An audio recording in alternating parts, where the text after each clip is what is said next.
வணக்கம் நேர்களே. வழமை போல தான். அப்போ இந்தியான் காணொலியில் நாங்கள் என்ன பார்க்க போகிறோம்னா விஜயகாந்தை பற்றி பார்க்க போகிறோம். விஜயகாந்தண்டா எல்லாருக்கும் தெரிஞ்சு சினிமா துறையிலும் சரி அரசியல் துறையிலும் சரி மிக பிரபல்யமான ஒரு நபர் தான் விஜயகாந்த். இவற்றை படங்கள் எல்லாருக்குமே அது பிடித்திருக்கும். இவற்றை வாழ்க்கை வரலாறு எப்படி அமைந்ததுன்றதை பற்றி தான் நான் இந்த வீடியோவில் பார்க்க போகிறோம். அதாவது இவற்றை பேர் எப்படி மாறினது, இவர் எப்படி அந்த சினிமா துறைக்குள்ளே என்டர் பண்ணினார் என்றதை பற்றி தான் பார்க்க போகிறோம். மறக்காமல் இந்த சேனலை லைக் பண்ணுங்க, ஷேர் பண்ணுங்க, சப்ஸ்கிரைப் பண்ணுங்க. அப்போ தான் நான் போடுற ஒவ்வொரு வீடியோவும் உங்களுக்கு வந்து கொண்டிருக்கும். இப்போ வீடியோக்குள்ளே போகலாம். இவர் பிறந்த டேட்டை பார்த்தீங்கன்னா 25ஆம் தேதி ஆகஸ்ட் மாதம் 1952ஆம் ஆண்டு தான் இவர் பிறந்தவர். இவர் எங்கே பிறக்கிறார் என்றால் அருப்புக்கோட்டைக்கு அருகில் உள்ள ராமநாதபுரம் என்ற ஒரு சின்ன ஒரு கிராமத்தில் தான் இவர் பிறக்கிறார். இவர்கிட்ட தாப்பன்ற பேரை பார்த்தீங்கன்னா அழகர் சாமி, தாய் ஆண்டாள்.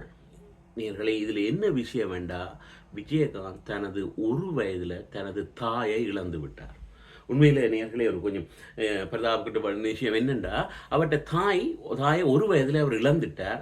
அவன் தாயை பற்றி ஏதாவது புகைப்படங்கள் இருக்குமா என்றும் நான் இதுகளில் ரீசர்ச் பண்ணி பார்த்தேன்னா உண்மையில் எனக்கு அது கிடைக்கவில்லை. இதை நீங்கள் பார்த்துருந்தா உங்களுக்கு ஏதாவது கொமெண்ட்ஸில் அவர்கிட்ட தாயின் படங்கள் ஏதாவது இருந்தாலும் எனக்கு கொமெண்ட்ஸில் அனுப்பிவிடுங்கோ. தனது ஒரு வயதில் தாயை இழந்து விட்டார் விஜயகாந்த். இந்த காரணத்தினால இவர் தன் பிறந்த இடத்துல இருந்து மதுரைக்கு மூவ் பண்ணி போகிறார். மதுரையில் எங்கேண்டா மேலவாசி என்ற வீதி, அந்த ரூட்டில் தான் போய் இவர்கள் குடியிருக்கிறார்கள். அத்தோடு விஜயகாந்தின் தகப்பன் தொழில் அரிசி மில், ரைஸ் மில் வைத்திருந்தார். இதையும் அவர் அதில் பணியாற்றி தான் வந்தவர். விஜயகாந்துக்கு படிப்பிலே அவ்வளவு நாட்டம் இல்லை. கூடுதலாக இவருக்கு சினிமா துறையில் தான் கூடின நாட்டம் இருந்தது. விஜயகாந்த் பள்ளிக்கூடத்து போனது ஒரு 10ஆம் வகுப்பு மட்டும்தான் அவர் பள்ளிக்கூடத்தில் படிச்சிருக்கிறார். அதுக்கு பிறகு இவர் கூட சினிமாக்குள்ள போக வேணுமென்ற ஒரு ஆர்வத்தில் தான் இவற்றை வாழ்நாள் முழுக்க இருந்தது.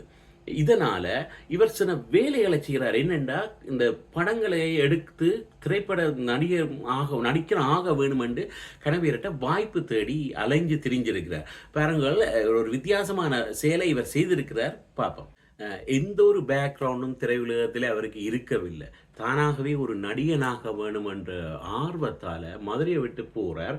1976-77 ஒரு புகைப்பட ஒரு ஸ்டூடியோவில் போய் சினிமாவில் வாய்ப்பு தேடுறதுக்காக போகிறார். அது எங்கேண்டா ராசி புகைப்படம், அந்த படத்துக்கு பேர், அந்த ஸ்டூடியோட பேர் ராசி புகைப்படம். இதில் ஆசை தம்பி என்றவர்கிட்ட போய் ஒரு வாய்ப்பு கேட்குறார். எனக்கு ஒரு சினிமாவில் ஒரு வாய்ப்பு தரத்துக்காக கேட்குறார். அதே மாதிரி இவர் புகைப்படத்தை எடுக்க வலிக்கிறார்.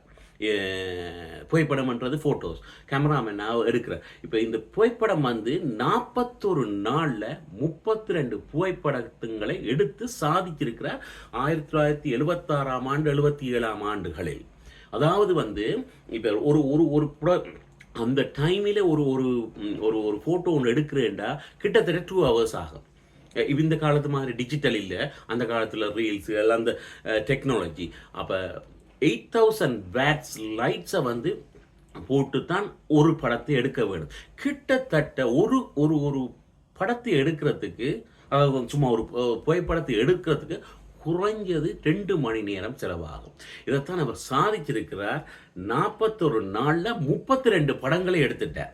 இது என்ன, எப்படி இந்த படத்தை எடுத்தவரண்டா, ரைஸ் மில்லில் வேலை செய்கிறது, இரவில் தான் காலமையில் ரைஸ் மில்லில் ஒர்க் பண்ணுறது, இரவில் போய் புகைப்படத்தை எடுக்கிறது. அப்போ இதில் இவர் நித்திரை கொண்ட டைம் 2 மணித்தியாலம் தான். மிச்ச முழு நேரமும் ரைஸ் மில்லில் ஒர்க் பண்ணுறது, புகைப்படத்தை ஸ்டூடியோவுக்காக படம் எடுக்கிறதுக்காக. அவ்வளவு 8000 watts, அவ்வளவு ஹீட்டாக இருக்குது. சும்மாவே நீங்கள் உங்களோட கேமராவுக்கு முன்னால் ஒரு லைட்டை போட்டிங்கன்னாலே இவ்வளவு ஹீட்டாக இருக்கும். ஒரு 5-10 அவ்வளவு வேட்ஸுக்கு முன்னால் நின்று அந்த புகைப்படங்களை எடுத்து சாதிச்சிருக்கிறார். தனக்கு ஒரு சினிமா துறை எனக்கு வேணுமென்றதுக்காக அந்த ஆர்வம் அவர் செய்தார். அதே போல இவர் நிறைய இயக்குனர்கள் தயாரிப்பாளர்கிட்ட போய் வாய்ப்பு தேடி போயிருக்கிறார்.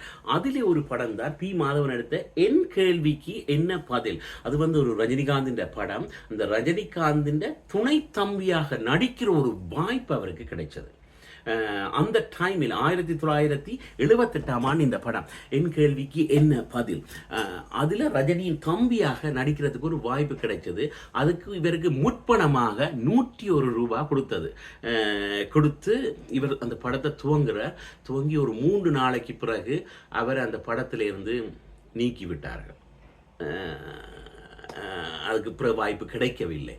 அத்தோடு இல்லாமல் இவர் நிறைய டிரெக்டர்ஸை தயாரிப்பாளர்களோடு எல்லாம் போய் வாய்ப்பு கேட்ட காரணம், அவர்கள் இவரை தள்ளிவிட்ட காரணம் என்னென்றால் இவர் கருப்பாக இருக்கிறார். அநேகமாக ஹீரோயின் இவரோட நடிக்க விரும்பவில்லை, இவர் ஒரு கருப்பு, ஒரு வடிவில்லாதவர் என்று. என்னென்ன நேர்களே, அந்த காலத்தில் சினிமா துறையிலே என்றால் ஒரு வெள்ளையாக இருந்தால் தான் சினிமா என்று ஒரு என்று சொல்லுவது ஒரு மூட நம்பிக்கை இருந்தது.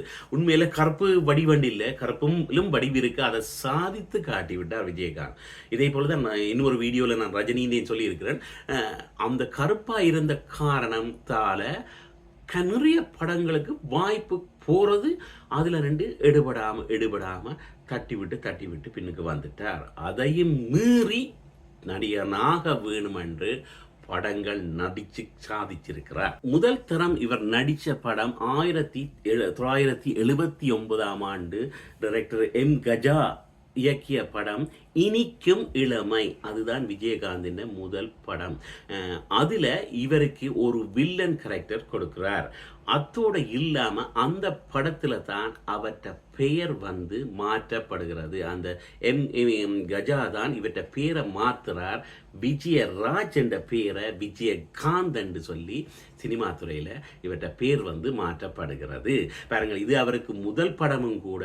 அதே மாதிரி இவற்ற பேரும் அந்த படத்தில் தான் மாற்றப்படுகிறது. திருப்பூர்ல ஒரு பெனியன் கம்பெனி, அந்த பெனியன் கம்பெனியில கொடுத்த ஆடைகளை யூஸ் பண்ணி கொண்டுதான் இவர் அந்த படத்துல நடிக்கிறார். இந்த பெனியன் கொடுத்ததெல்லாம் அவற்ற நண்பர் ஃப்ரெண்ட்ஸ் தான் அந்த இவருக்கு உடுப்புகள் கொடுத்து உதவி இருக்கிறார்கள். சினிமாண்ட அவங்களுக்கு தெரியும், ஒவ்வொரு உடுப்புகள் போட வேணும், கொடுத்து உதவி இருக்கிறார். அதுதான் விஜயகாந்தின் முதல் படம் இனிக்கும் இளமை. இதில் அவர் வில்லனாகத்தான் அநேகமாக பார்த்தீங்கன்னா பொதுவான ஹீரோஸ் மேர் வில்லனாகத்தான் என்டர் பண்ணுறது. இது 1979ஆம் ஆண்டு விஜயகாந்தின் முதல் திரைப்படம்.